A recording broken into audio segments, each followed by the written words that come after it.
Grand slam for Masters!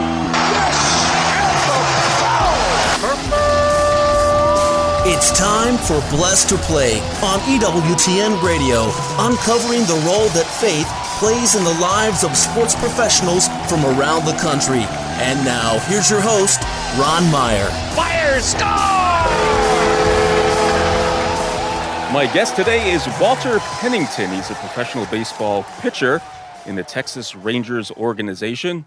Before that, he played for the Kansas City Royals. In fact, he made his major league debut on July 5th of this year. He's from Colorado, and he made his debut against the Colorado Rockies. How about that? We'll talk to Walter about his career playing baseball and his faith life, why it is so important to him. Walter, thanks for coming on Blessed to Play. Do appreciate it. Thanks, Ron. It's great to be here.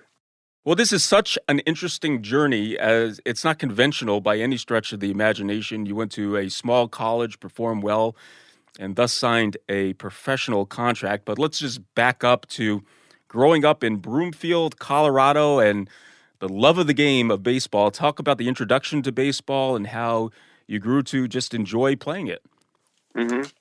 Well, growing up, I think my first word as a little infant was ball. And so I think my mom's first memory was us playing catch, or more fetch, of her tossing that ball and me bringing it back to her.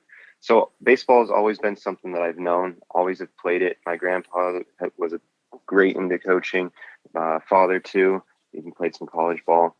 So it just runs in our blood in the family.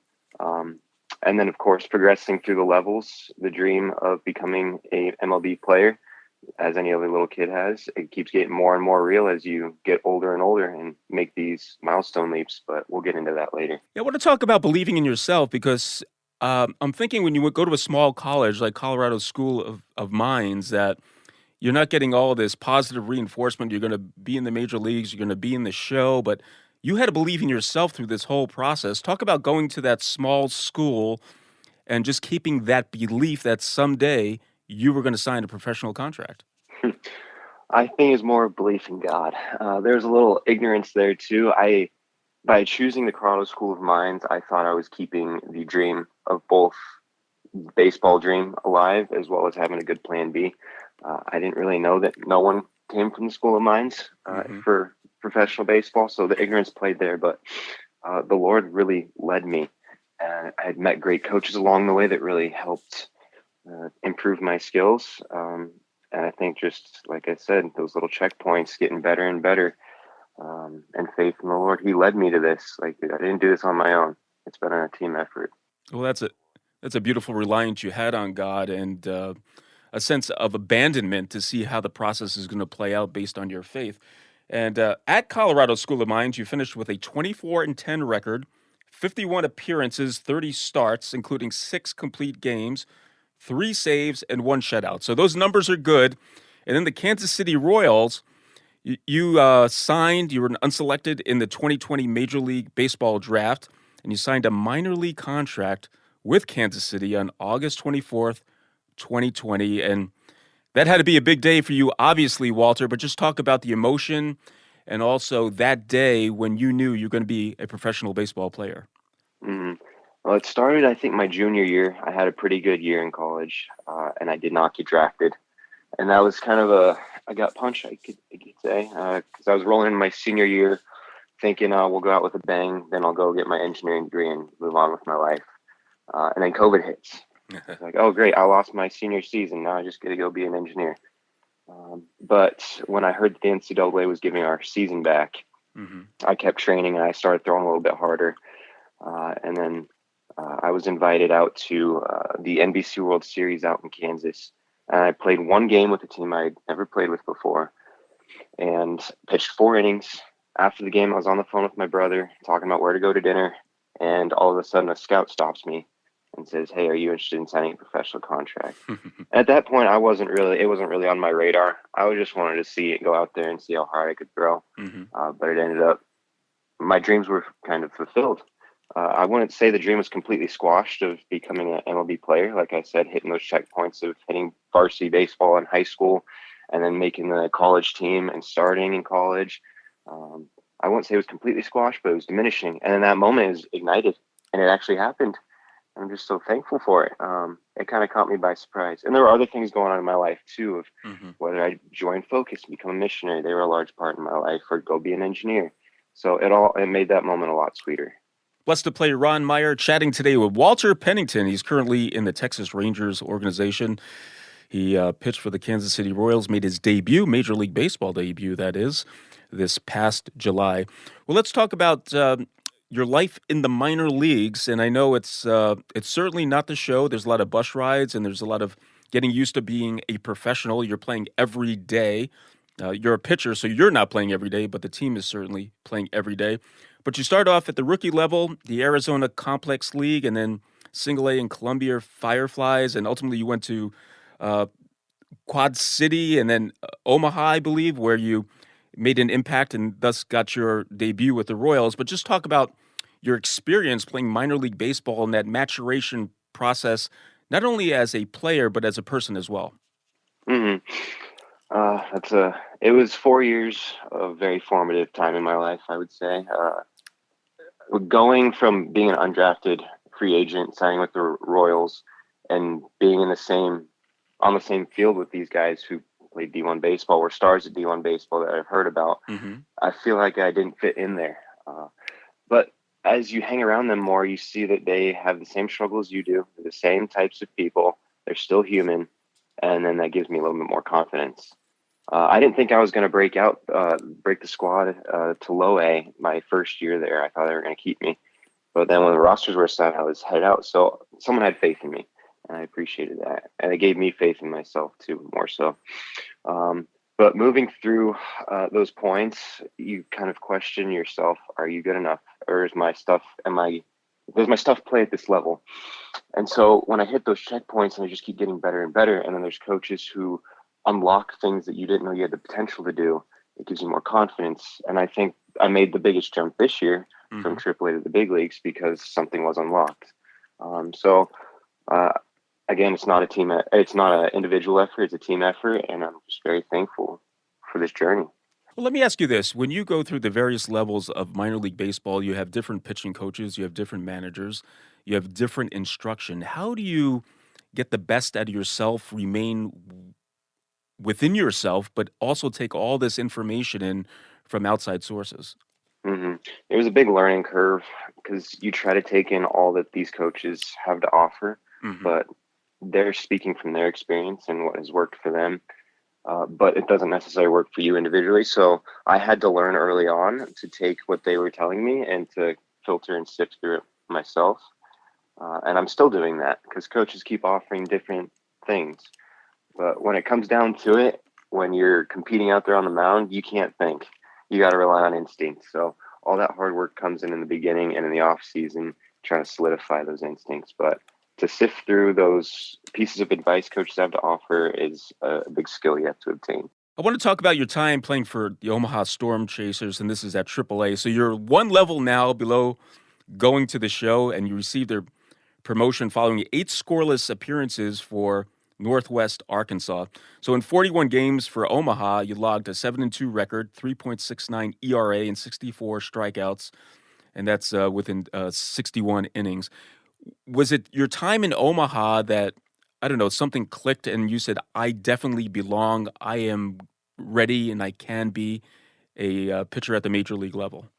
hmm I thought at the end of last year, so now not this season, but last season, I thought I had a chance of getting pulled up at the end there. Hmm. The Royals were struggling quite a bit, and I thought I could offer that. Dane Johnson, the pitching coach there, was really teaching me to pitch inside hard and then go soft away, which is something I didn't really have in the toolbox then. Hmm. But I think something really clicked for me this year, and it was talking with the big league pitching coaches in spring training when they taught me a cutter. I had been working on a cutter for a while now, and it wasn't clicking. But it was one grip that Zach Bove showed me that unlocked everything. And adding the cutter consistently opened up my other pitches, which ultimately I think got me to the big leagues. Blessed to play Ron Meyer chatting today with Walter Pennington. He's a pitcher in the Texas Ranger organization. All right, Walter, I'm going to set this up. This is an incredible story. So as I mentioned before, you're from Broomfield, Colorado. And you did well at AAA with the Omaha Storm Chasers, and then you get the call up to the big leagues. Talk about just getting that call and just set up the circumstances here. You made your major league debut against the Colorado Rockies, recorded your first strikeout. I believe it was a clean inning as well, or 2 innings. But that had to be an incredible setup for you to make your Major League Baseball debut. I couldn't have written it out any better. So I had an unbelievable season, first half of the season in AAA, and I thought I was going to get the call at any time because the year before I was promoted after 8, like you said, 8 scoreless outings. So I was just waiting for the phone call, and of course I was looking at the box scores. Nothing was happening, no movement, but I kept going, and then I hit a little bit of a rut, and then I was like, great, the call's not coming now, and then I really hit a rut. So the night before I got called up, I was in Des Moines, Iowa, and I think I didn't even make it out of the inning there. I threw 0.2 innings, probably gave up 2 runs, lost the lead, something like that. So I'm sitting in the stairwell with talking to my wife on the phone because that's the only quiet place I can find in the hotel. And after I hung up the phone with her, I get a call from the manager, and he asks, "Are you going to be okay?" I was like, "Yeah, I'll be all right. I'll figure it out." And he's like, "Well, you better figure it out because you're going up." I was like, what? This was when I least expected it. I didn't think I deserved it at the time. Yeah. But someone else did. And it's like, come back to the field, get your bag, and you're getting a flight out of here in the morning. And so I couldn't sleep that night. Everything's going through my head. Like, what am I? There's a little bit of doubt, you could say, but also just extreme excitement that someone has faith in me again, and I can do this. And then everyone was very affirming along the way. Salvi was the first person I saw at the hotel when I got to Colorado, and he just helped calm my nerves a little bit. But I didn't sleep that night. Tried to get to the hotel room for a night game, tried to take a nap, couldn't do it. Phone's blowing up, trying to get tickets for everybody. Chaos. It's not really what you want for your debut, but everyone goes through it. But I think it was good because it took the focus off of thinking on the mound. So I go to the bullpen that day. And this is what I've heard from other guys who have made their debuts. They say that they get you hot in the game, hot in the bullpen to go into the game, but they don't actually put you in to kind of get those nerves out, and then they'll put you in the next day. So that's in the back of my mind. Game gets out of hand kind of in the 8th inning, and they get me going, and I was ready for it. I think that's the calmest part of the day. I could finally rest because my body just fell in line. I could rely on instinct finally. And then the game really gets out of hand, and then they actually put me in. And that was crazy. But I had so many people at the game there that I felt like half the stadium was rooting for me, even though we were on the road. I got on the mound and just did my thing. I don't really remember the pitch sequences. I know I struck out the first guy, and I got the second guy to ground out to strand 2 runners. And then when I came out of the game, I remember that handshake from Brian Sweeney, the pitching coach, just saying, "You're done, take it all in." And I could breathe.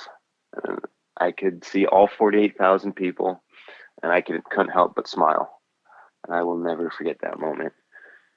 That is tremendous. And thanks for that vivid recount. I mean, it's incredible what must be going through a person's mind when they're making their debut with all the anxiety. And as you mentioned, a lot of people don't think what you're doing before the game as far as getting people tickets and just controlling your own emotions and being excited and being anxious and not knowing if you're going to pitch or not, and then having your folks in the stands and you're playing in Colorado where you grew up. It was a lot of stuff working, but you mentioned something that was pretty incredible. You just rely on instinct. You know, I put in all these reps throughout my years, and I'm going just back to playing baseball and letting that take over. So that's a beautiful recount of your major league debut.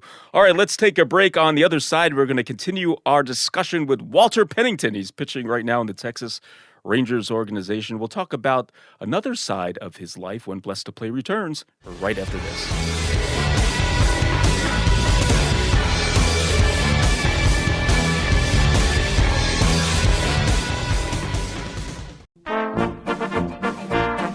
Have you ever noticed that the world associates fanaticism with religion?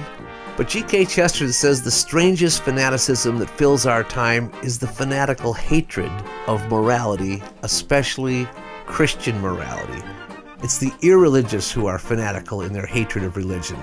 They hate religion because religion is the only basis for morality. They hate morality because it's clear that they prefer things to be vague to the point where they can call wrongs rights. You cannot call something a right when it defies God's laws. We can only call it a sin.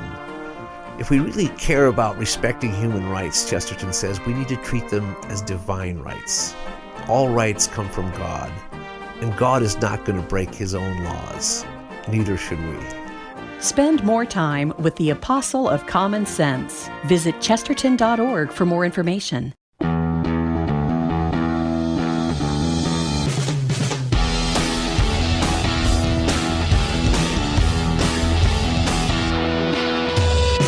Welcome back to Blessed to Play. Ron Meyer joined today by Walter Pennington. Made his Major League debut this past July with the Kansas City Royals and then got dealt to the Texas Rangers, and he's playing in their organization now. We talked about his God-given talent to play the game of baseball, and it's a pretty good talent that he does have to throw the ball in upwards of 90 miles an hour, which is a tremendous feat in and of itself. But there's another part of Walter that's very important to him, I would say more important than baseball, and that is his life of faith. So, Walter, you were raised Catholic, and just talk about that journey as a boy growing up in the Catholic faith and how it became meaningful to you. So growing up, we would go to Sunday Mass. My whole mom's side of the family, it seems like 30 of us, would sit in the front right pew, 7:30 a.m. every Sunday. That's where you could find us. I went to Sunday school. I went to Sunday school, and then I went to public school. But it really didn't trickle outside of church much more than that. And we just went through the motions, essentially. I knew my prayers, but I didn't know why. I didn't know why it mattered. And then I'd say the later parts of high school, I started asking questions. I'm more of a math and science mind. I got my engineering degree. And so I was wondering how science and the faith came together. So I was questioning in my head at the time. And then also in my heart, I didn't know why I should care. But the Lord worked his ways, and I found Catholic Answers, which was a great resource at the time, the YouTube videos where they put out those 5-minute segments. And they answered a lot of my questions about faith and science, as well as many more questions. So my head was being converted there. And around the same time, I had a prayer answered that it was just very special to me. I knew it was the Lord. I knew that he cared about me, and he cared about me outside of church as well. And so at that time, my heart was being converted. And that led me to the Colorado School of Mines, where the Lord got me again through the Fellowship of Catholic University Students. I met my first, I guess you'd say, Catholic friend, athlete friend. He was a focused missionary. He played sports. And I had never met anyone like that. So he got me talking. We got into a Bible study together, fellowship. And through focus throughout my 4 years at the School of Mines, I really developed a relationship with Jesus. Going to adoration, going to daily mass even, and then having a Catholic community around me, something that was very new. And I'd say that was where it really kickstarted for me to where I am now. So this had to change your perspective on being an athlete, and I talk in the show a lot about identity. And as you know, being a competitive athlete, a lot of athletes have their identity in the sport that they play, and there's a lot of highs and lows, and that could affect you. But it sounds like your faith was now your guide as an athlete. So talk about coming from that perspective now that you found your faith and fell in love with it. And it's still something I have to battle against today, is your worth is not based on your performance. Even though it feels like guys talk to you more, people talk to you more, they're happy around you when you're doing well. But it really comes down to you are a beloved son or daughter of God, and nothing can take that away from you. And when you're rooted in that, and you have people in your Catholic circle who can reinforce that, nothing else really matters. Everything that happens is the Lord's will, and you're along for the ride, and you just gotta say yes. So when I came to that realization, and I'm still coming to it, it's a daily battle. It's very freeing. And I think also with adversity, as a professional athlete, you've had highs and lows, obviously, but your faith had to help you put these highs and lows into a perspective that was comforting for you. My debut was the highest of highs, you could say, from a worldly standpoint. But when I reflect back upon it, yes, I have a lot of energy surrounding that, but that is not. It kind of was a letdown when you think, oh, I was expecting it to be everything I was hoping for, but it wasn't. And I knew that going into it, the Lord is the only one who can give you ultimately what your heart desires, and that is love. And so all these worldly things that the world says that will give you satisfaction did not. So in that regard, uh, that was awesome. But also the lows, like we were talking about, Hmm. it's not, baseball is not my life. It's what I do. And so it's comforting in those moments to know that my worth is not found in my performance.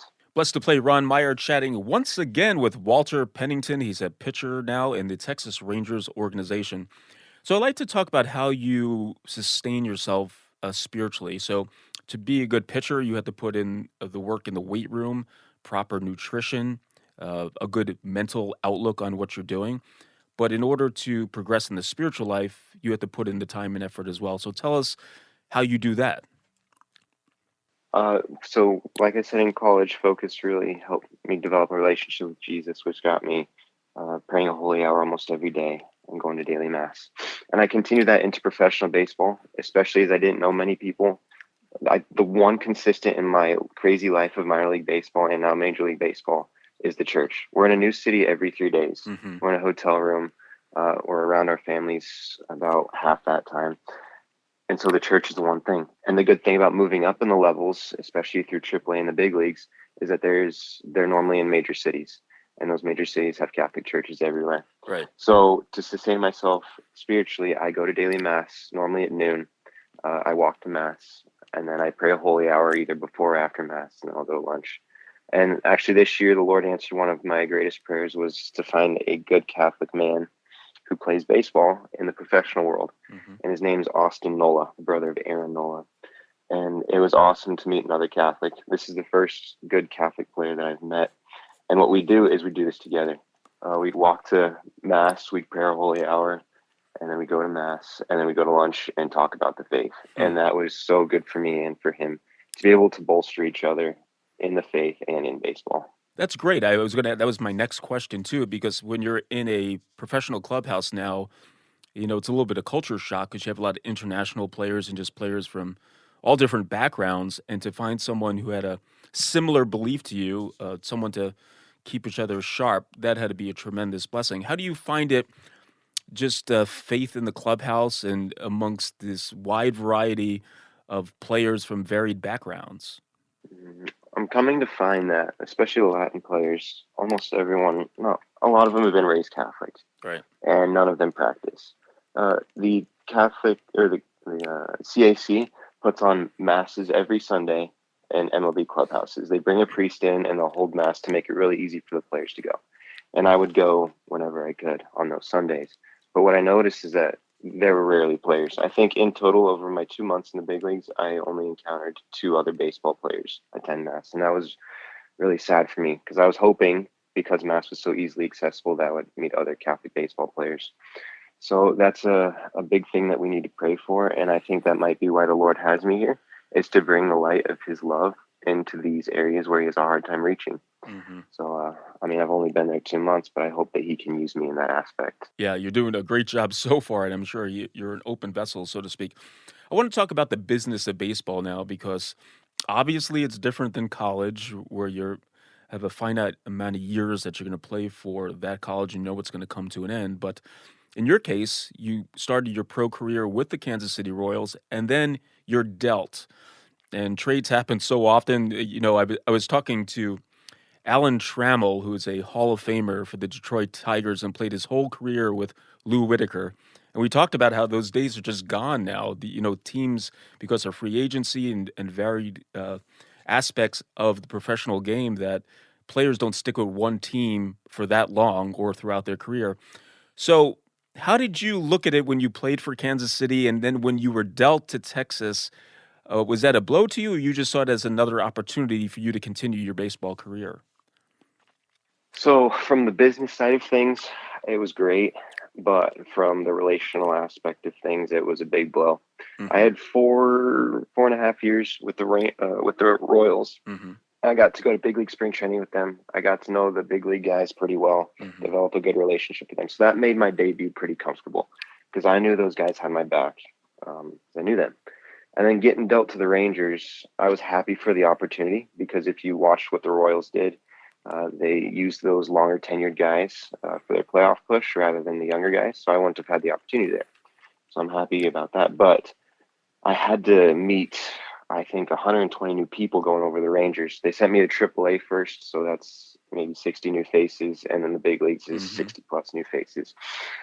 And I didn't know anybody. When I went out for my first game with the Rangers, it didn't go very well. I felt like I was playing on the road with the home fans booing you. But I got used to it. I'm still trying to build those relationships, but it's hard to match the 4.5 years worth of relationships in 2 months. Yeah. Well, let's talk about what you like to do when you're not playing baseball and some of your other interests in life. You grew up in Colorado, so some great surroundings there. But when you want to get away from the game or just you're in the off season now, what do you like to do to just get away? So growing up in Colorado, I love getting outside, hunting and fishing. And I actually just got back from a fishing trip with my grandfather. Nice. But right now I got my hands full. We have an year-old baby right now, and we have one on the way who's due in 2 months. So my fun is hanging out with my family. Well, congratulations. You'll be playing a lot of kid games. We know that. That'll probably be your diversion and a joyful one at that. Well, Walter Pennington has been our guest. What a tremendous athlete, folks. And came from a small college and worked his way up to the Major League Baseball level through belief and faith in God as well, which he shared with us. Walter, thanks so much. I do appreciate the time. Good luck in your professional baseball career. I know you'll make the most out of it, and thank you for joining us here on Blessed to Play. Thanks, Ron.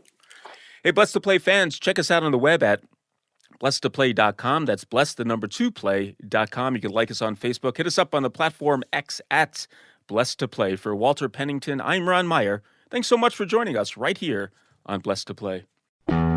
You've been listening to Blessed to Play with host Ron Meyer on the EWTN Global Catholic Network. If you have a question or comment about today's show, feel free to email us at info@blessedtoplay.com. That's blessed, 2, play.com. You can also connect with the show on the web at www.blessedtoplay.com. Again, that's blessed, 2, play.com. Join us again next time for Blessed to Play on the EWTN Global Catholic Network.